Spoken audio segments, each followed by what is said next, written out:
มันต้องมีอันนั้นรูปแล้วก็แบบอันนั้นเด้เฮาก็งัดขึ้นบัดนี้อันนี้มันงัดบ่ได้มันติดโห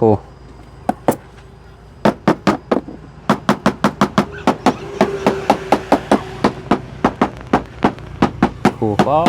เนาะดินเขาไวๆโหขอไปขอมาไฟได้เชยบ่จ๊ะลองโล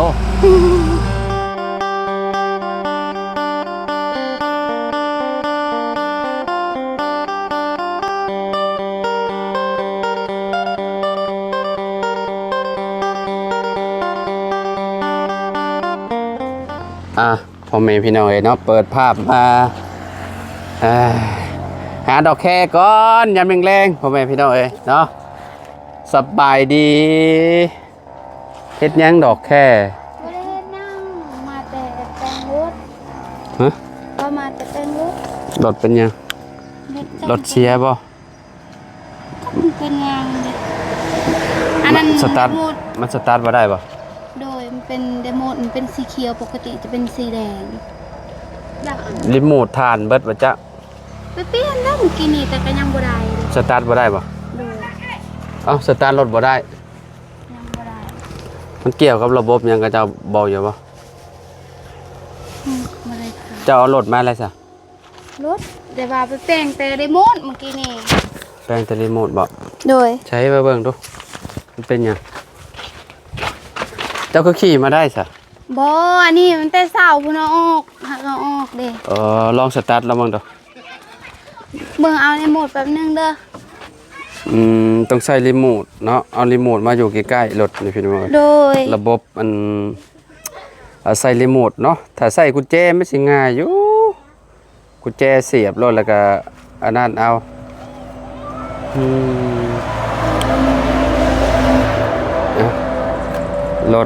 รถคลิก150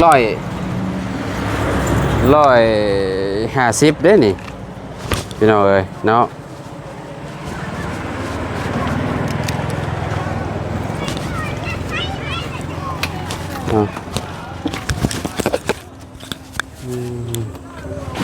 ใช่มันขึ้นแบบใด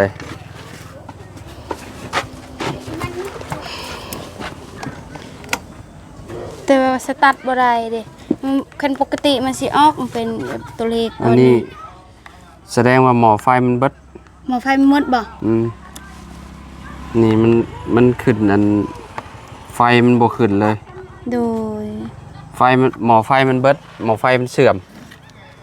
ต้องมีหมองสตาร์ทบ่มีหมองบ่มีหมองยันเนาะรุ่นนี้เนาะบ่มีหรือว่าถึกน้ำฝนมื้อนั้นเลยหม้อไฟมันเสื่อมเลยบ่แบบว่าเวลาถ้าเปิดนี่ไฟมันบ่ขึ้นเนาะโดยไม่ใช่นี่มันขึ้นแต่แบบนี้แต่ว่าบ่ได้เนาะบ่ได้ไปซื้อหม้อไฟเมนรีไฟมันเบิดแต่ก็บ่ดังไฟเลี้ยวก็บ่ได้เมนรีไฟเบิดเลยหม้อไฟมันเบิดอันนี้นะเบิดคักเบิดแน่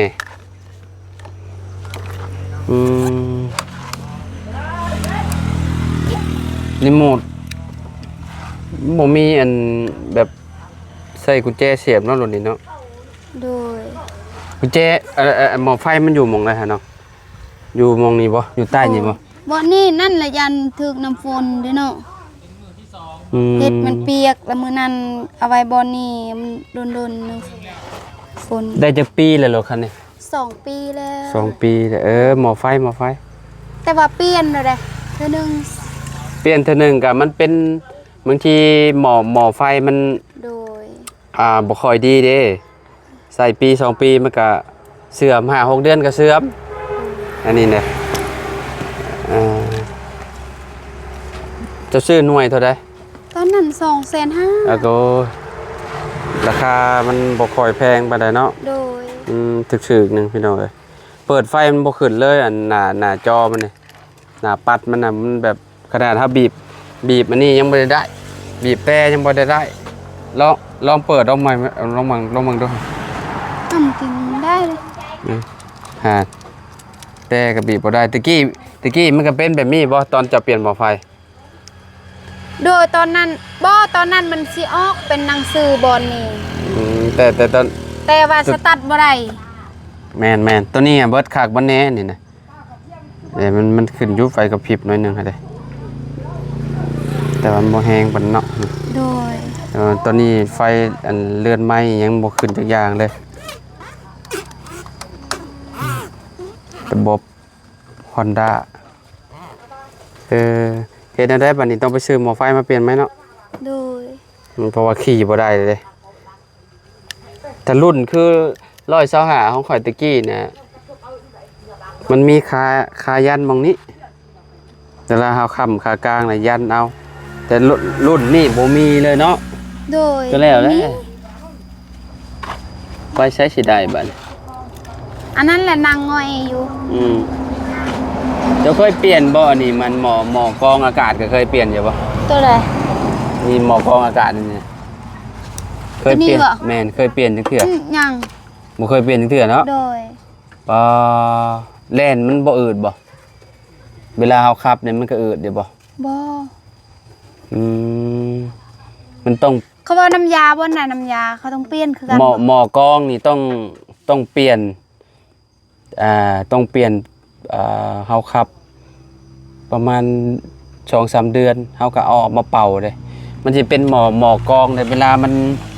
อากาศมันเข้ามันดูดเข้าเด้ โดย นี่มันสิเป็นนี่เด้นี่มองนี่เห็นบ่ โดย มันดูดอากาศเข้ามองนี้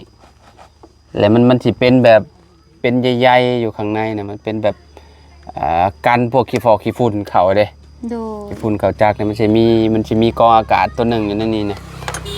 เฮาต้องเปลี่ยนตลอดได้ โดย รถอันนี้นะมันเป็นระบบรถใหญ่ได้รถเจ้านี่อันนั้น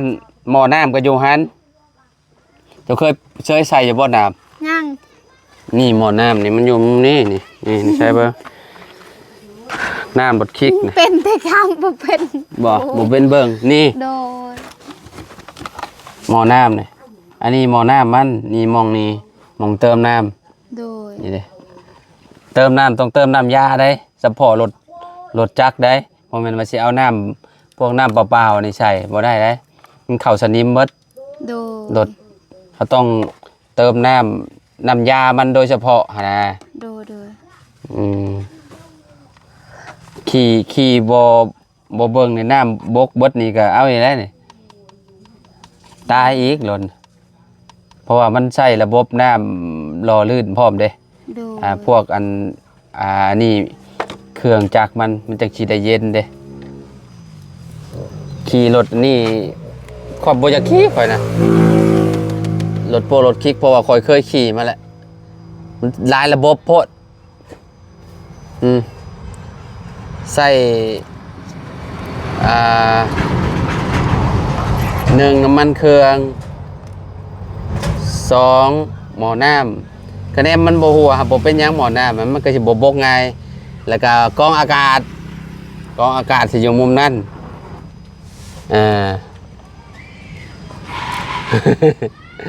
หลายอย่างอยู่ได้รถนี่มันเป็นระบบรถใหญ่อยู่แล้วก็คือกันนั่นแหละกับรถใหญ่นะแต่บ่ฮู้ว่ามันเกี่ยวกับหม้อไฟบ่เนาะเพราะว่าไฟมันเปิดบ่ขึ้นเลยเนาะโอเคเนาะ โดย ขอให้มันเป็นแต่สำนั้นเนาะ โดย คะแนนว่ามันเป็นแต่หม้อไฟก็ดีนะได้เฮาสิได้เปลี่ยนแต่หม้อไฟเนาะบางทีอันโต๊ะเก็บโต๊ะสาดไฟมันน่ะบางทีว่ามันสาดไฟบ่ได้ก็ต้องได้เปลี่ยนอันนี้เวลาเฮาขับแล้วมันสาดไฟบ่เข้าเด้ในหม้อไฟมันก็สตาร์ทรถบ่ได้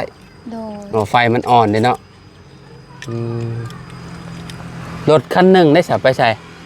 อยู่ไหนสเตอร์ สเตอร์บ่มี สเตอร์เราเองกันจะหน่อย ฮะ จะสเตอร์อะสเตอร์นั่นได้ก่อนสเตอร์มันมืด สเตอร์เฮียน โดย โอ้ยเนาะขี่บ่ได้เลยมันตะลุเลยติ โดย เฮ็ดได้สบายนี่จะต้องหันอันนี้ไปเทียบเบิ่งไปเทียบกับหม้อไฟอันอยู่ในห้างกับเจ้าหันเอาไปแล้วก็ไปให้กับเจ้าเบิ่งแล้วก็ไปซื้อเอา นี่บ่ โดย เคยหันอยู่บ่เคยหันเป็นอยู่บ่ ให้ตอนนั้นให้พ่อน้องเลี้ยงเห็น บ่มีอันนั้นบ่ โดนระบิด มาเอิ้นจังหันก็ได้ โดยมือ เนาะมาเอิ้นจังหันเอาไปอันไปเทียบมาหม้อไฟเอาเนาะ โดย อืม เอาตะปู10ก็ได้อันนี้ หึ เพราะว่ามันบ่ได้ใหญ่ ตะปูสิบ โดยอันนี้ อยู่ในรถเจ้าบ่ได้มีที่อันตะละบิดที่แถมมาในรถ บ่มี คือ ว่าเบิ่ง อยู่ในรถคันนั้นก็บ่มีบ่ เบิ่งแป๊บหนึงก่อน หึ ตอนนั้นมีตอนนั้นแต่จะไปซอยเลย มีบ่ดอกแค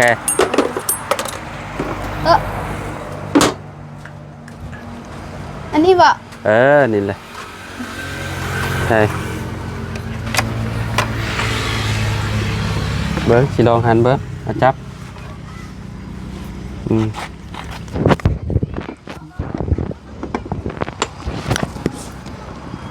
ขี่รถข่อยก็เป็นดูรถคลิกนี่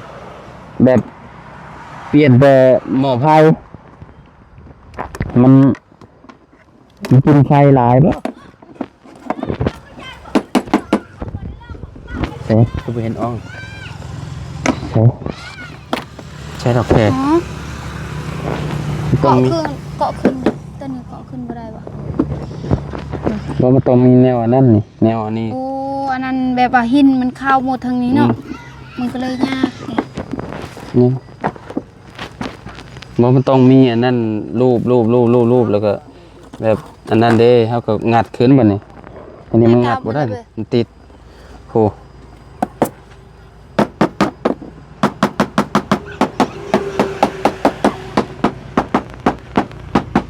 ก็เนาะ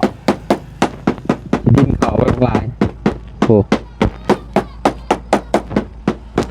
ขอไปขอมาไฟได้เชยบ่จ้ะลองโลบางทีมันเผาขี้เมียงเด้ บ่ได้เพราะว่าออนเลยไฟดับแล้ว เดี๋ยวสิเด้งขึ้นเลยเดี๋ยวการละเดี๋ยว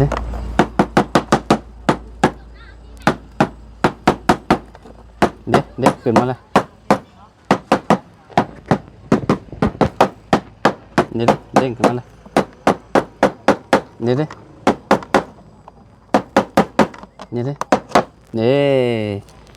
โอ้ขนมกุ๊บหม้อไฟแล้วนี่เนาะหันออกเลยบ่ มันออกเลยบ่ เอาหันออกแล้วเอาไปเปรียบเทียบแล้วก็ซื้อหม้อไฟหน่วยใหม่มาใช้ โดย นึกว่าได้เลือกปะไปก่อนบ่ฮู้ว่าเป็นน้ำกล่องฟิวแล้วว่าอีหยังหม้อไฟแล้วไอ้ว่าเนาะ โดย เพราะว่ามันเปิดไฟเรือนไม้มันบ่ขึ้นเด้ จักแล้วน้องก็บ่ฮู้กันเด้แบบว่าอายเคยขี่ยันอายฮู้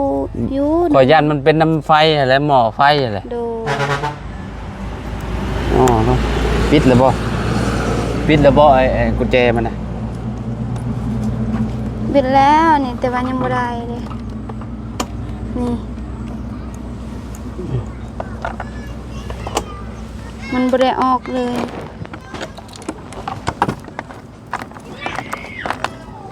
เอาออกแล้วเอาออกไปอันนั้น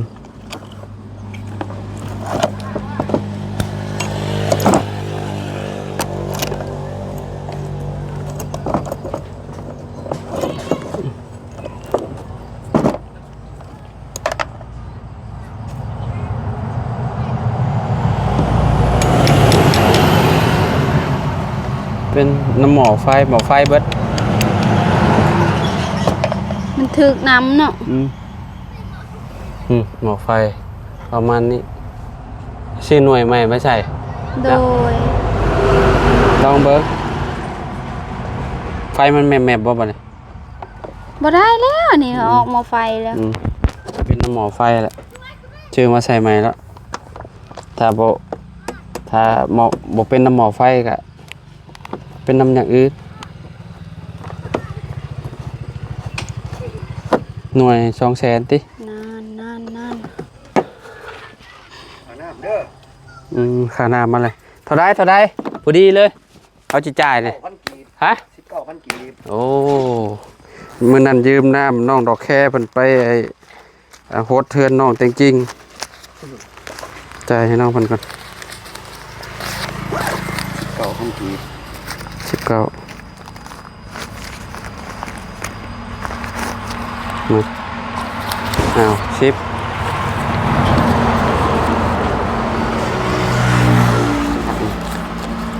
โอเคขอบใจจ่ายเรียบร้อยพอดีเลยพี่น้องเขามาเก็บน้ำพอดีเลยเนาะโอเคถึกจังหวะเลย ขอบใจเด้อ โดยขอบใจคือกัน 19,000พี่น้องใส่โบราณบันไดเนาะโบราณบันไดถือว่าโอเคแล้วเนาะเอาเก็บเมียนนี่ก็ได้ที่เขาจ่ายน้ำเลย โดย หม้อไฟเนาะเป็นน้ำหม้อไฟแหละดอกแค่จะไปลองเบิ่งเปลี่ยนใหม่ลองเบิ่งซูเปอร์ไฮเปอร์นี่ห่อหม้อไฟของไทยวะเนาะของไทยอยู่ได้พี่น้องเอ้ยถ่ายได้จากเดือนก็จะเบา ซึ่งเราไม่ได้บอกเลยตอนนั้นต้องลงซื้อนะ จะไปลองเบิ่ง โดย เปลี่ยนหม้อไฟใหม่เนาะหันออกมาไว้ให้ดอกแค่เลยมานี่เป็นน้ำหม้อไฟนี่แหละค่อยว่าคิดว่าตัวนี้แหละ เยอะเบิ่งคิเมีย มีบ่อันรถคนอื่นหมอไฟรถไฟมีหมอไฟรถคันนี้มีหมอไฟบ่ บ่มีตัวนี้ รถไฟได้มีหมอไฟเนาะรถจุกี้อยู่โรงงานพุ่นติ โดย อยากลองเบิ่งเด้เนาะว่ามันสิได้บ่นี่อาจจะเป็นน้ำหมอไฟหมอไฟเนาะน้อยๆเนาะเก็บไฟบ่ได้แล้วมันเชื่อมหมอไฟรถข่อย ผัดบ่ได้ขี่ โดย บ่ได้ขี่มาคันแนมขี่มาเอ้ยแล้วลองเสร็จแล้วแหละหมอไฟรถจักรค่อยนะลองเบิ่งเนาะ โดย